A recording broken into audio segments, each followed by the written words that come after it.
In the Hakim Nezami neighborhood of Isfahan, where most of the residents are Christians, the local cleric, Mr. Nazari, told a story. One day, a woman came to see me and said, "I have a 3-year-old daughter who recently started having severe headaches and was constantly crying." I took her to the doctor. After an MRI and a CT scan, the doctor sadly told me, "Ma'am, your daughter has a tumor. Unfortunately, it is incurable. You can take her anywhere you want, but there is no treatment.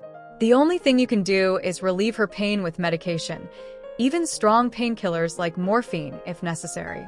Try to keep her entertained and avoid letting her suffer until she falls asleep." And the mother continued, "My daughter always complained of pain and said, 'Mom, my head hurts.' I couldn't tell her the truth. She had no idea what a tumor was. One day, when she felt a bit better, she said, 'Mom, I miss the park. Take me to the park.' I took her to the park. After a while of walking around, her head began to hurt again. She went and sat with the other children.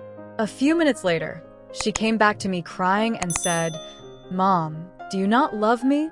I asked, 'Why do you think that?' She replied, 'Then why don't you take me to the doctor?' I said, 'I have taken you.' She said, 'The lady who is Fatima's mother said, why don't you go to the doctor? Tell your mother to take you to Dr. Mahdi, Imam Mahdi.' My daughter cried and made excuses for several hours until her father came back from work. The father asked, 'What's wrong?' I said, 'The child is making excuses. I had a feeling that we should take her somewhere.' I told the father, 'I'll take the car and we'll slowly go to Qom. We'll look around a bit and get some fresh air.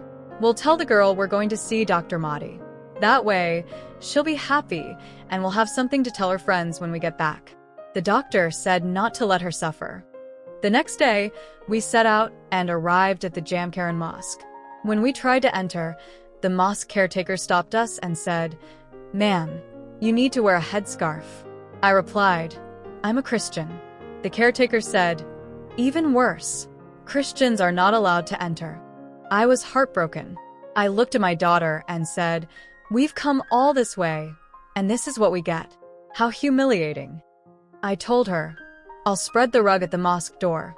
You sit here and stay put. I'll go get some juice and come back. Then we'll eat and leave.'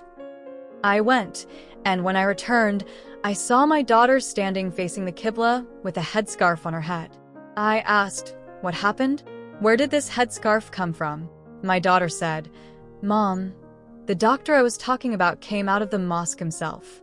He sat next to me, put his hand on my head, and put this headscarf on me. Mom, my head doesn't hurt anymore.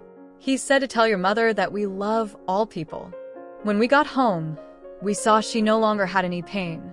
We took her to the doctor again and had another MRI and CT scan. The doctor said, 'This is a miracle. There is no trace of the tumor anymore.' From that day on, we converted to Islam.